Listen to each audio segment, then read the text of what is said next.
ভাই রে ভাই, এটা কি ম্যাচ শুরু হইল? ম্যাচ তো নয়, মনে হচ্ছে শুরুতেই যুদ্ধক্ষেত্র। হ্যাঁ দর্শক, আপনারা যদি একটু ভালো করে দেখেন, ইংল্যান্ডের মিডফিল্ডার এলিয়ট অ্যান্ডারসন তিনি শুধু মেসিকে শুরুতেই বাজেভাবে ট্যাকেল করে আঘাত করার চেষ্টা করেছিলেন। মেসি কোনোভাবে পড়ে যেতে যেতে বেঁচে গেছেন, আর মেসিকে এভাবে পেছন থেকে বাজেভাবে আঘাত করার কারণে এমনভাবে খেপে গিয়েছিল অ্যানজো ফার্নান্দেজ, মুহূর্তেই সে প্রতিশোধ নিয়ে ফেলেছে।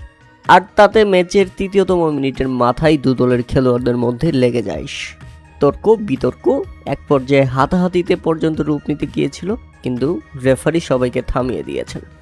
আপনারা যদি দেখেন রিপ্লাই, অ্যানজো ফার্নান্দেজ ইংল্যান্ডের সেই মিডফিল্ডার এলিয়ট অ্যান্ডারসনকে রীতিমতো গিয়ে ঘাড়ে আঘাত করে। মানে তুই আমার মেসি ভাইকে আঘাত করেছিস, এবার দেখ তার প্রতিদানে আমরা তোকে কি দেই। মানে প্রতিশোধ কাকে বলে দেখিয়ে দিয়েছেন অ্যানজো ফার্নান্দেজ, তাও সেটা মেসির সামনেই। ম্যাচের ৩ মিনিটের মধ্যেই যদি এত কিছু হয়ে যায়, তাহলে একবার চিন্তা করেন আজকে পুরো ৯০ মিনিটে কত কিছু হয়ে যেতে পারে।